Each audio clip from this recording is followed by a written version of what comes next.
Hello, and welcome to Overlooked Headlines. We're the podcast designed to share headlines from America and around the world that have been disregarded or overlooked, but are critical to our lives and well-being. It's our mission to inform with the headlines and then inspire through biblical words, which we call His lines, that once heard and applied will help to strengthen our faith in God as we navigate this journey called life.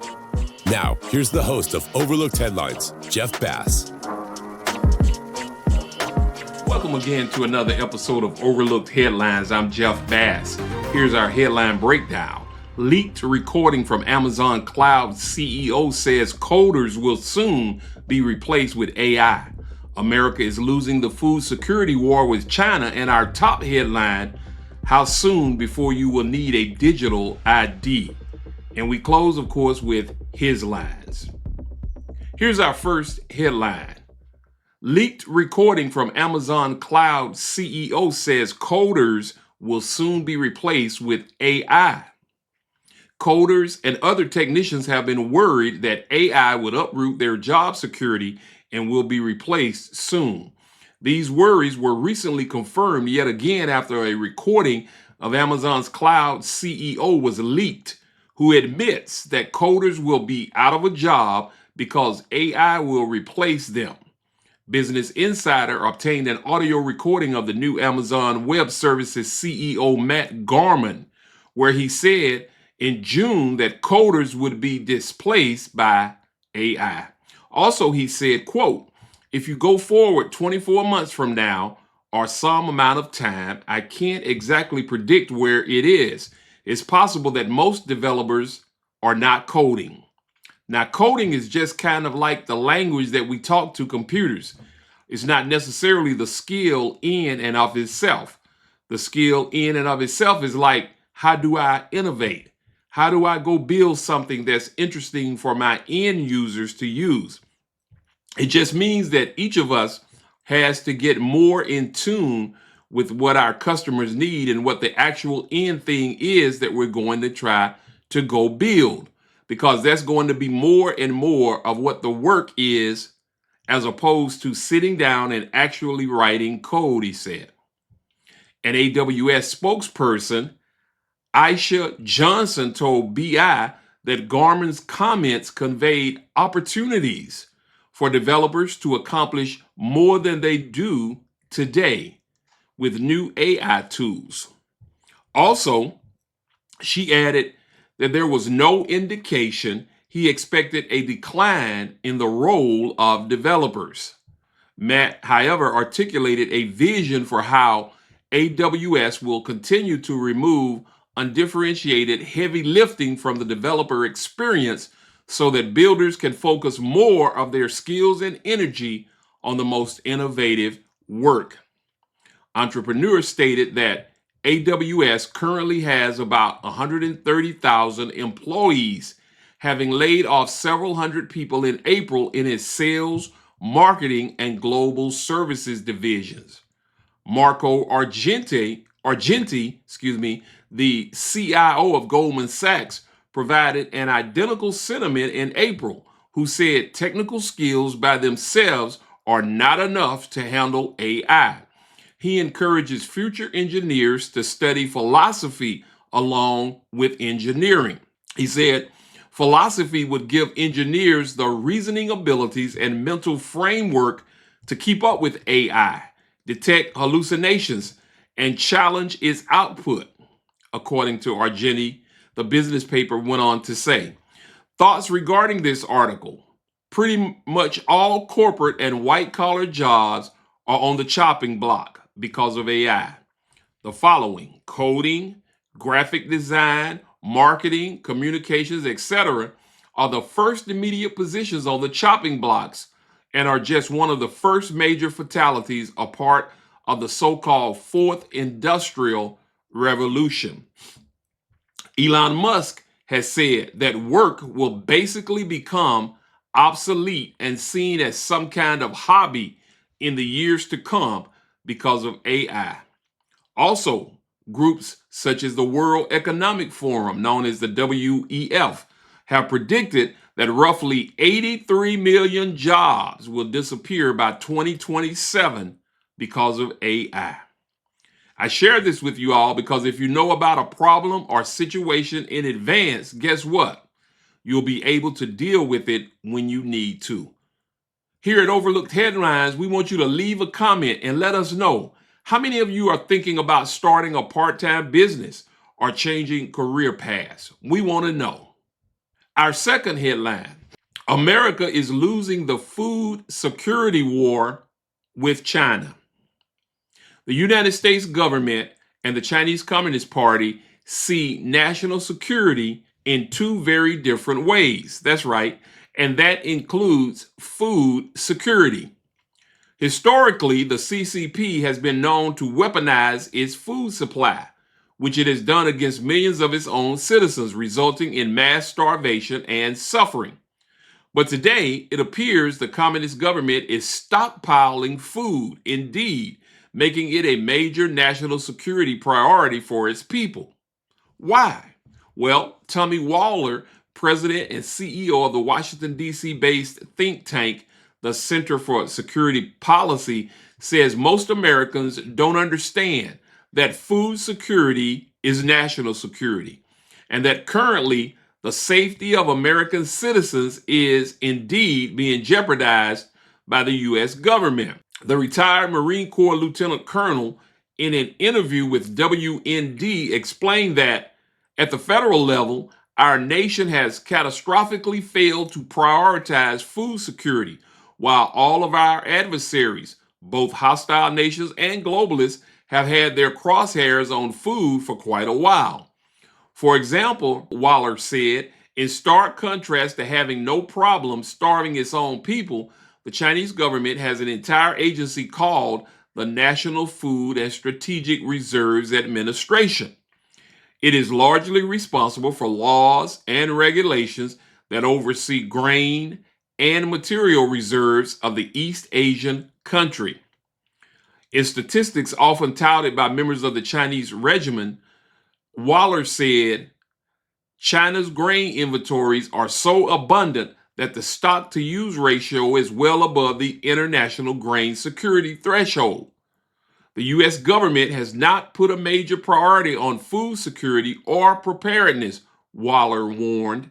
In contrast to the Chinese regime's prioritizing strategic reserves of food, he told WND, under the Biden administration, the USDA and FEMA have transitioned from a culture of preparedness to priorities of diversity, equity, and inclusion, known as DEI, and climate change. What's more, he said, the Biden administration has incentivized many farmers to reprioritize the use of their land away from cultivating it for food production. Through the Conservation Reserve Program, he went on to explain that farmers are getting paid more to get their land into the program as opposed to farming it.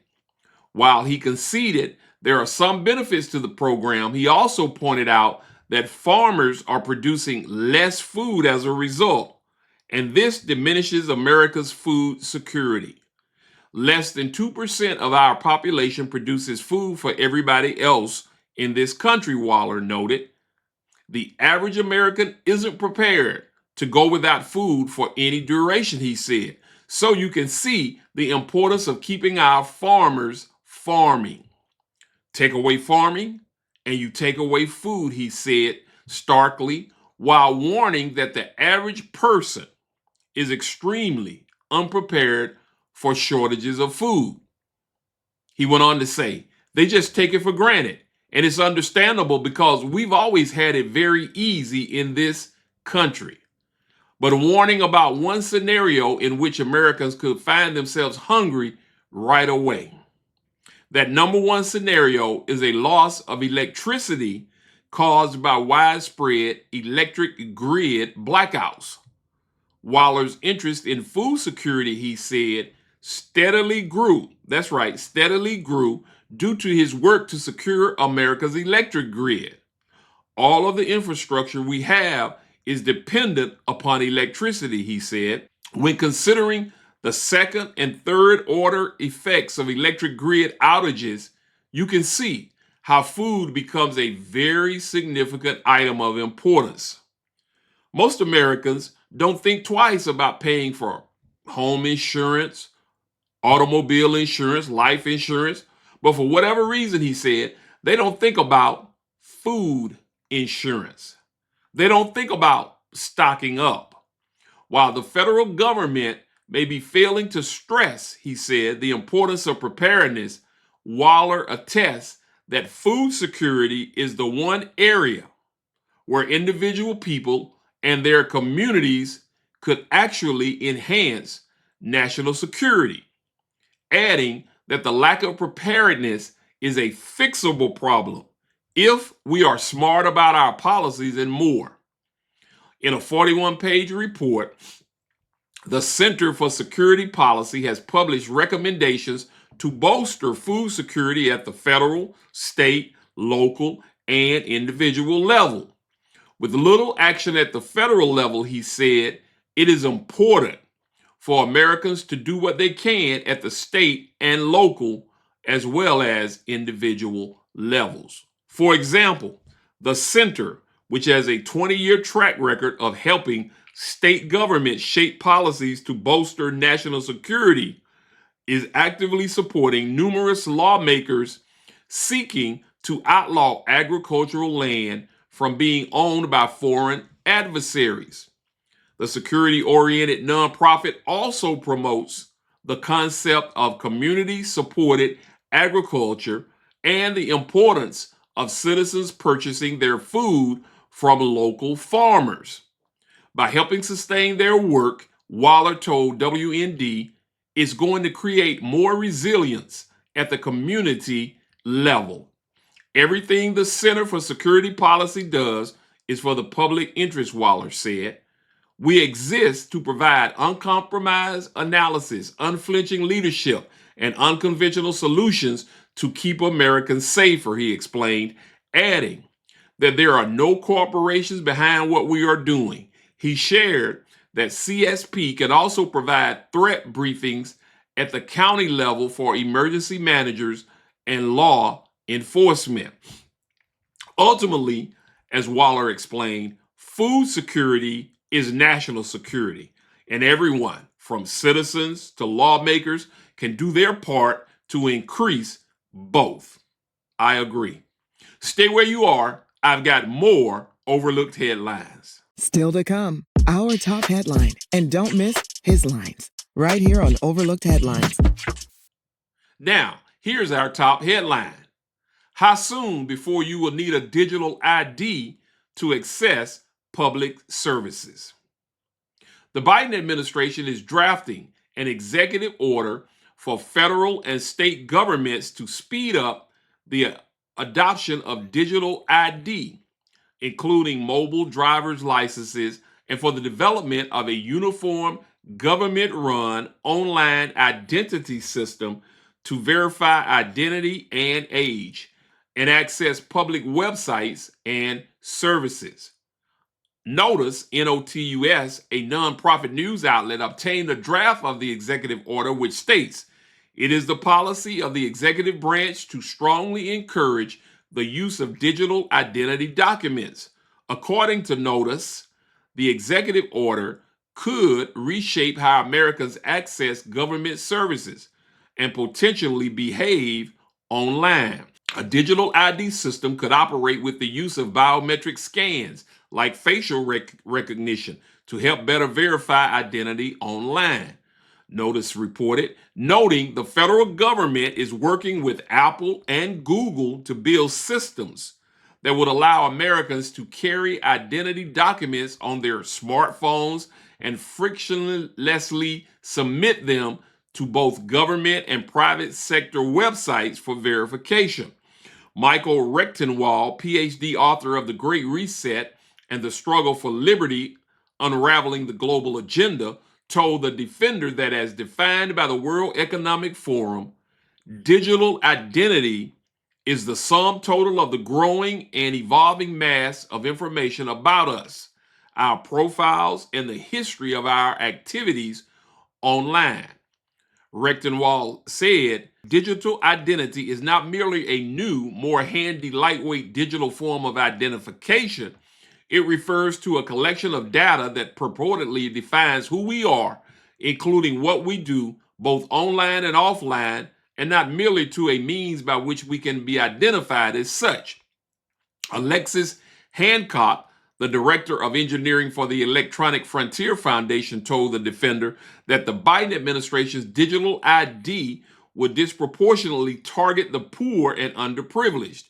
She said, digital identity and the standards that dictate them are still very new, and yet the White House is expediting digital identity for the most vulnerable of populations, people on public benefits.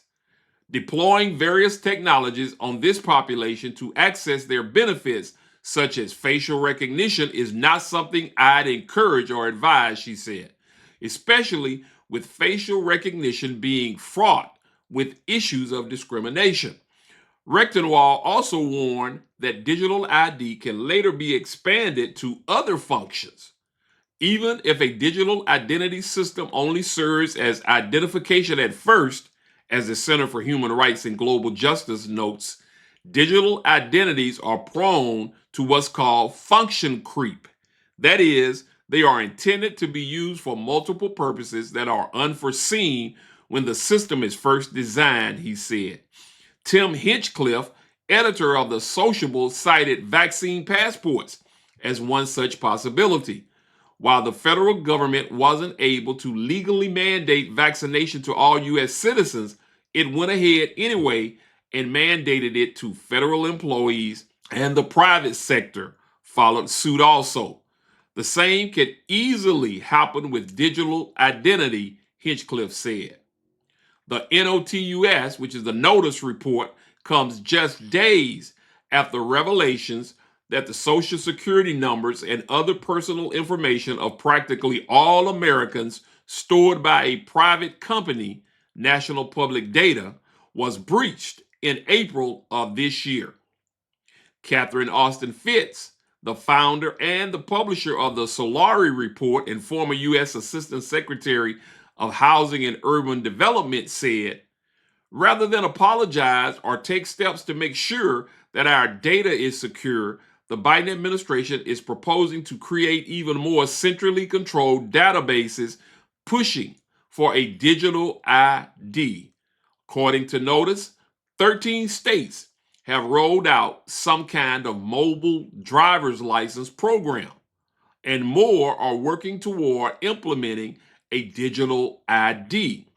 But the federal action pushing the transition has been delayed, creating a hodgepodge of state digital ID systems that are not coordinated at the federal level. At least 7 countries also have launched digital ID, according to identity.com.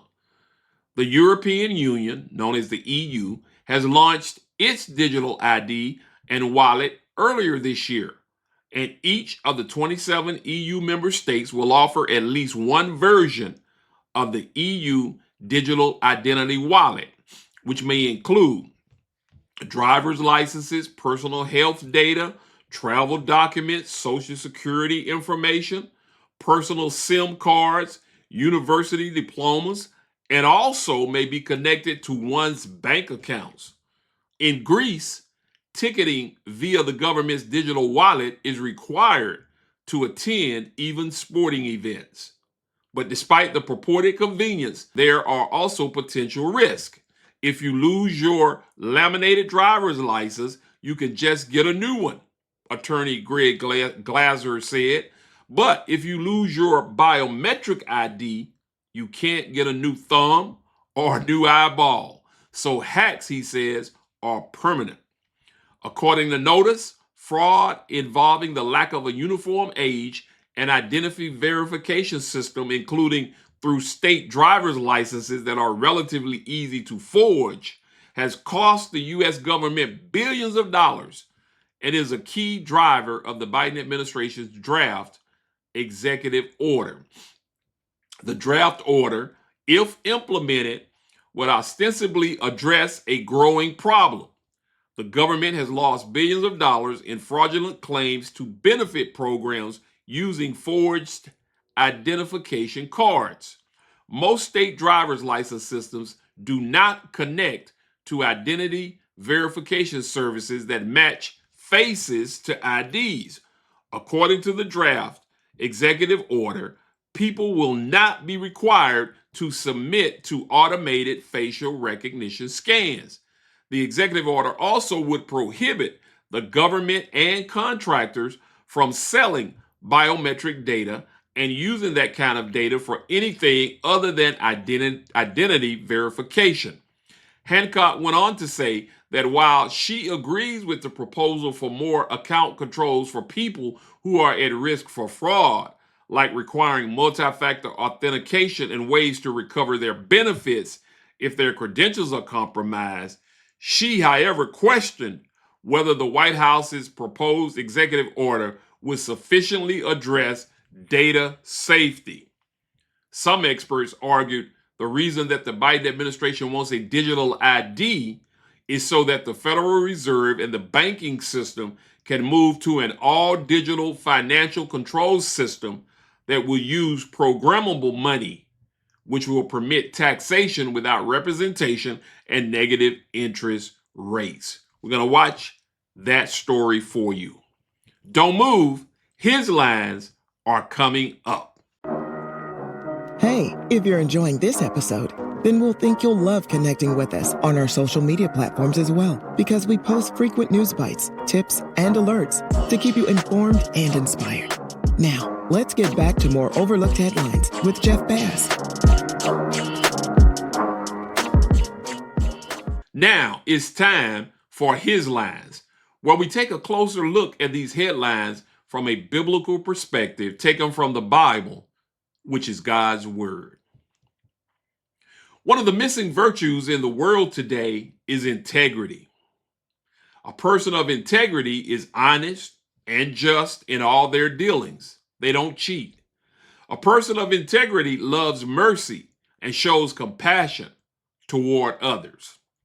Proverbs chapter 20, verse 7 reads, "The righteous man walks in his integrity. His children are blessed after him." Also, Proverbs chapter 11, verse 3 says, "The integrity of the upright will guide them, but the crookedness of the treacherous will destroy them."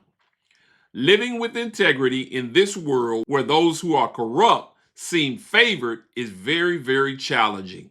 However, there's an encouraging exhortation given to us in 1 Peter chapter 3, verses 13 through 17, which reads, "Now, who will want to harm you if you are eager to do good?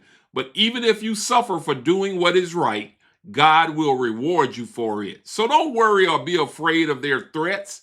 Instead, you must worship Christ as Lord of your life. And if someone asks about your hope as a believer, always be ready to explain it. But do this in a gentle and respectful way. Keep your conscience clear. Then, if people speak against you, they will be ashamed when they see what a good life you live because you belong to Christ. Remember, it is better to suffer for doing good, if that is what God wants, than to suffer for doing wrong." That's a great exhortation. Finally, the Bible connects a life of integrity with blessings. Proverbs chapter 28, verse 20 says, "A faithful person will be richly blessed, but one eager to get rich will not go unpunished." This passage of scripture suggests that seeking wealth at the expense of lacking integrity and moral principles can lead to negative consequences, while living a life of integrity results in blessings from God. That's His Lines. For Overlooked Headlines, I'm Jeff Bass, keeping you informed and inspired. Be blessed. Thanks for joining us. We hope you've been informed and inspired. Like us, tell a friend, and connect with us via Facebook, YouTube, or email us at neveroverlooked@gmail.com. That's neveroverlooked@gmail.com. Check us out next time on Overlooked Headlines with Jeff Bass.